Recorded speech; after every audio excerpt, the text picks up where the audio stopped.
Unang tanan, by the way, dili ko sa pikas, di ba kayo maklaro? Diyan ninyo, maklaro ba? Diyan? Maklaro ba? Kini, sa may role ini diya, para daw. Kini, diya sila yun, maklaro pa ninyo?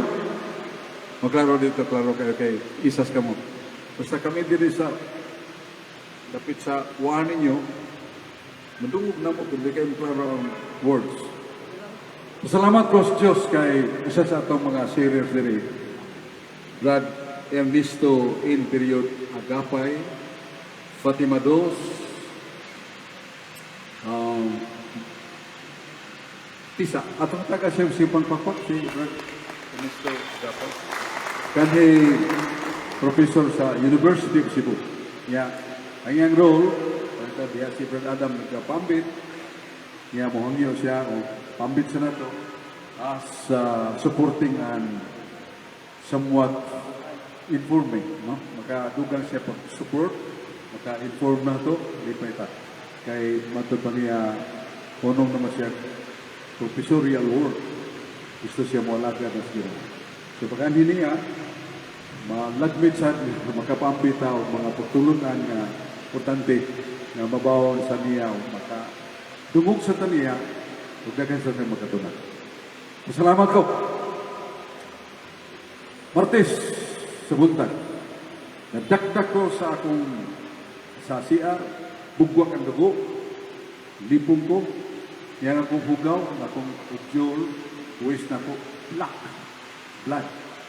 Dada ko sa district hospital, dada ko sa kining atong kakabos, abot o Cebu Doctor Hospital.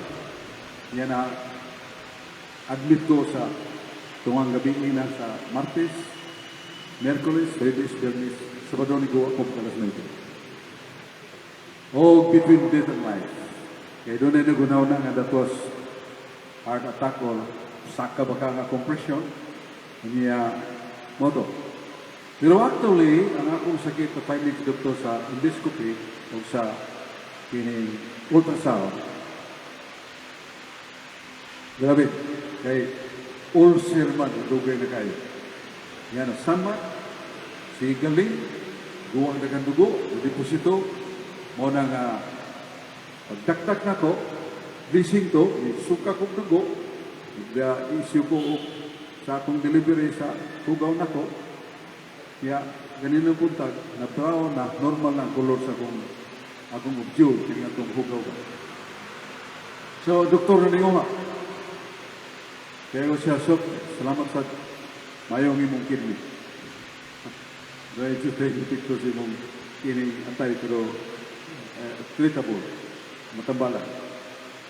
Kanto na. Mugwa itong deep blood. That is risk to my life. Iguwa mo tanan. Kaya mahibawaan man kay sa hinahinay ng akong obsure, kaya itong hugaw ba, kulor na utom, na brown na ba normal na.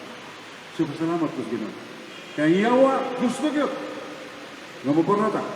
Kaya na sa Isaiah 62:6, mga lalaki gipili sa Ginoo.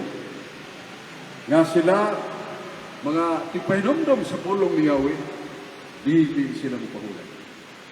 So, kining atong trabaho as servant of the Word of God, mga ulipo ng alagan tas pulong Ginoo, dili na tayo, buwan na tayo ipapahulay. Dili sila pulay. Isaiah 62, versikulo 6. Muna nga, salamat ko sa Ginoo. Kaya kanyawa gusto mo parata. Paralize sa akong trabaho. Pero sugol ko kay bago po kong ayo sa buntag sa Sabado na ako'y commitment sa Karkar. Recording Introduction of the Bible. Kaya ang pare, nga doon ay radio station dito, pagditsupilo sa kining Karkalang ang barangay diya. Basta mga 2 kilometers to from the land proper. So, nindot kayong lugar. Kahuman ko. Pagka Sabado ko, buhay ko, ganun pagka gabi, pero pagkabuntag, natay meeting Brad Adam sa San Vitales. Pagkahapon, las 2, doon sa meeting sa Bisda.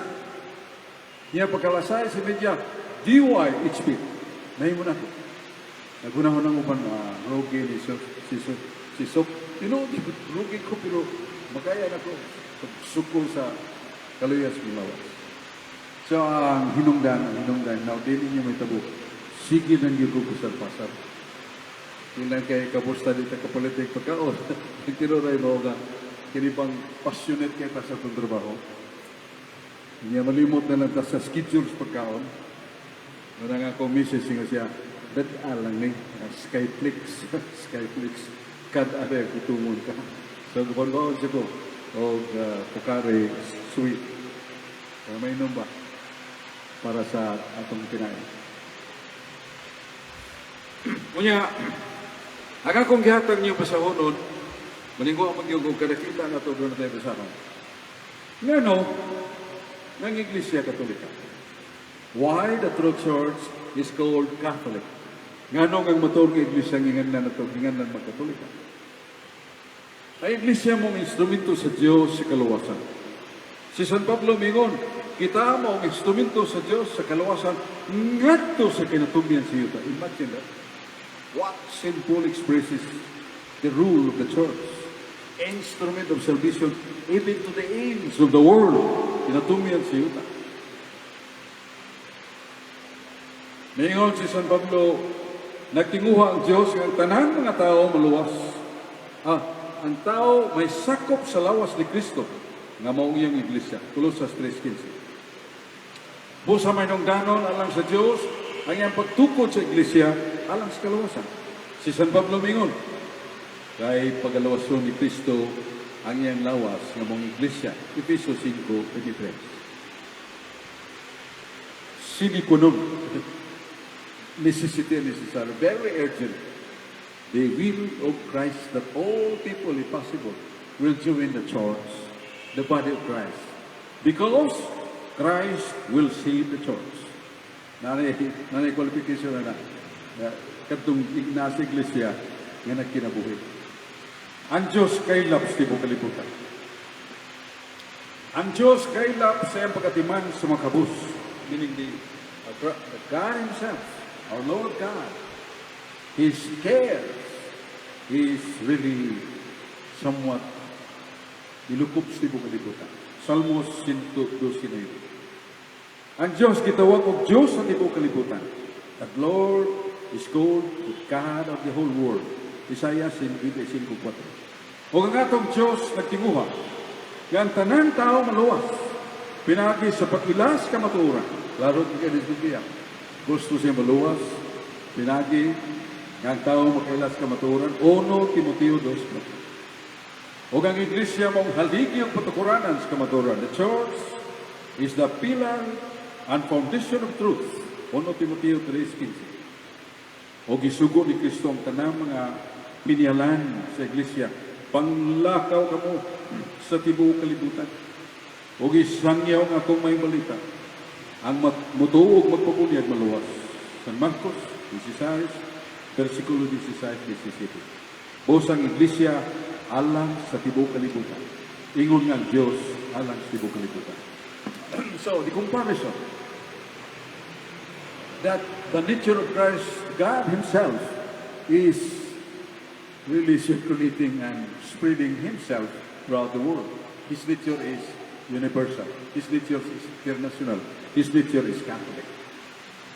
Kaya buong Catholic, may hubaron o international, tibuok kalibutan. May hubaron o universal, tibuok yun, tuwag nga lang tibuok kalibutan.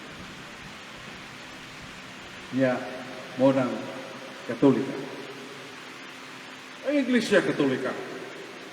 O ang Diyos nagpadayag, ang balay, maong Iglesia sa Diyos, nga buhi, 1 Timoteo 3:15. So, tagpo-tagpong balay, ang atong memory reserves nga, ang balay ba, buhian na nato, our homes, specifically no. This is the church. O ang balay sa Diyos, pagkatawagon og akong balay sa pag-ampo, o alang sa tanang karasuran. Ang balay sa Diyos, the church, pagkatawagon og alang sa tanang karasuran. Designed for all nation, all the world. Isaiah 7. Ug sa bagong tugon, isinsiyo kis Ginoo. Ang bagong tugon, klaro gyud Isus, ang akong balay.